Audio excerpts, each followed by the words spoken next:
Hey, you're watching Vulgar's videos. This is a long-awaited video. I don't know if you guys don't know this, but, well, unless you watch my Christmas unboxing video type thing. For Christmas, me and my family got my mom this sansa fuze, and I've wanted to do a review on it for quite a while, but whenever whenever I think of it, either A, the batteries are dead, or B, my dad has a camera. Well, you know what? I don't know if I've told you guys this, but I accidentally bought two cameras, and I was going to sell this one. It's the exact same one, so instead of buying one, I accidentally, ordered two. Yeah, well, it happens to... I've done it twice, done it with the camera, and done it again with my mom's first MP3 players. SanDisk, or not SanDisk, but it's a Samsung YP-T9J, I think. And that was pretty good when it lasted. I think I have a video up on it on my channel, but it wasn't that great of an MP3 player. I mean, it was good when it lasted. I mean, it lasted not even a year, and then you would turn it on and it would say Bluetooth ready, and it had this little logo. Just sit there and spin and spin. And I looked up on the internet, and I finally figured out you push the two buttons on the side, and that would turn it off. It said it would reset and fix it, but it doesn't. It would just turn it off. And I called the Samsung people, and they said, "Oh, that's kind of weird. If you want it to be fixed, it'll cost you $75." I'm like, "What? $75? It's 2 gigabyte. Okay, this thing is already outdated and dead. Okay, it's kaput dead. All right. There's no sense paying $75 for a 2 gigabyte Samsung. It doesn't even have a SD card slot. I mean, sure, it had a really brilliant, perfect screen. It was about the same size as this, a bit wider than taller. It was a bit of a wider screen, but it just wasn't worth it. I mean, just because this was about in the $50 range, and this is twice the media, or twice the capacity. Plus, it's got a micro SD card slot on the side. And that was last Christmas. I don't even think that was on sale. That was just on Amazon. So if you bought one now, you'd probably get it for even cheaper than that.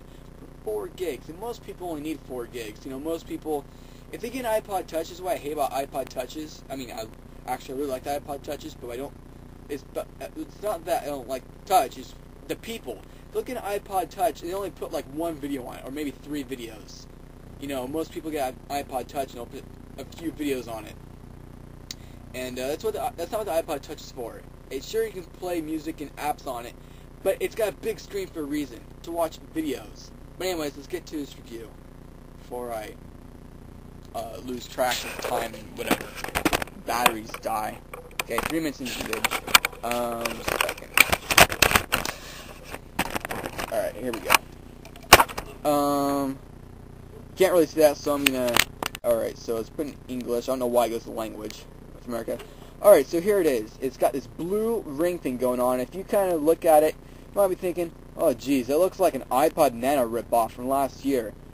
True, it does look very similar to the 3rd gen, I'm pretty sure 3rd gen, yeah, 3rd gen iPod Nano, where it was the Fat Nano, I called it, which I kind of like the design better than Nano now, but whatever, I still hate Nanos. So it has that ring thing, but here's the thing about the sansa fuze. It's not a touchpad, it's an actual pad, like an actual rubber disc that spins. If you can look closely, it actually spins. If I can take a pen or something. Here's my knife, that'll work. Let's see, right. Let me get close. And you can actually see that it spins. That's not going to help. I'm going to put something on top of it. Here's a piece of foam. Here we go. And if I just see how I turn it and it goes with it? Yeah, it's an actual piece of rubber that spins, which is pretty cool. I mean, in the long run it might come off, but I don't see that happening. I also like the blue ring around it. That's cool, so you can see it in the dark really easily. Screen's a pretty well lit screen. If you look really closely, I don't know if you can notice, but let me see if I can turn it off. You might be able to see some scratches on there. So yeah, It did not come with a screen protector. My Creative Zen actually did, but it's not a big deal. Once you turn it on, it's got a pretty nice enough screen that you don't see the scratches. So that's good. It came with these earbuds right here. They might look kind of cheap and not so.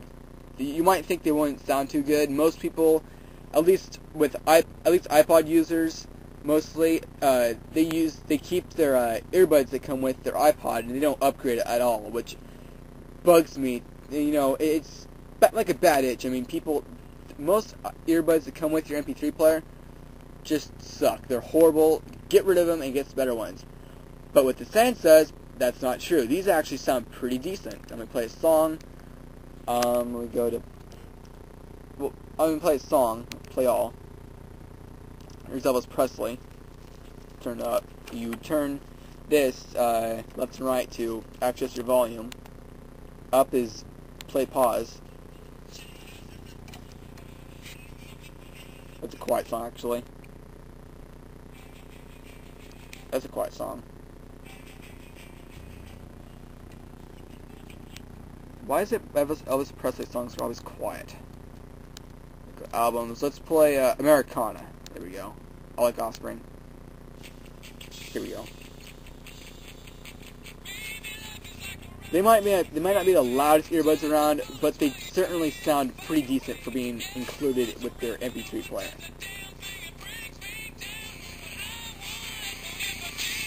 Yeah, that's stock earbuds, so that's pretty good.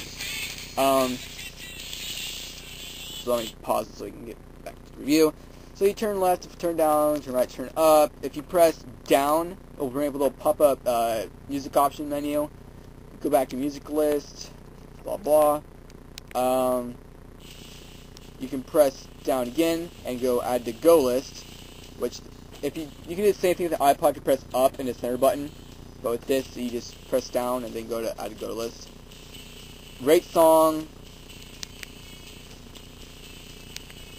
Repeat, if you can repeat the song, repeat all, or repeat off. Reshuffle, on, off, and music EQ. You got normal, rock, pop, jazz, classical, funk, hip-hop, dance, full bass, full treble, and custom. That's one thing I do not like about iPods, that you don't have a custom equalizer. But this one you do, so you can add as much bass and treble as you please. One thing that's awesome though is that it tells you what song's playing right there, no matter where you are. So that's pretty cool. You can play videos. Might not be the best video screen, but it is still pretty decent. Let's go to videos A to Z, and there's a video right there. Came with it. I didn't take this video. I didn't put it on, and I haven't taken it off yet. Just kind of in there. You can't really get the gist of the quality. Looking at it, it's okay. I mean, it's a stock video, but you'd be okay with music videos, but I wouldn't put full episodes of Family Guy or anything like that on there. Especially not movies. I know that'd be painful watching a movie on this little tiny screen, because you know it's about as long as my finger. The screen's only a little over an inch, something long, an inch and a half or something like that. What else can we do on here? Photos. You can look at photos. Fuse photos. Yep, it's got a pretty decent screen, just not something like not to creative standards, or maybe not even iPod standards. But it's still, for the money, it's really worth it. The battery life is rated at has it written down on CNET. They reviewed it, and it's got 28.2 hours on music and 6.5 hours on video. So that's really, really, really good. Settings, you can do music options, which I already showed, audiobook options, video options, photo options, radio options. Yes, it's even got a radio system settings. Wallpaper, you can change the background color, but what sucks is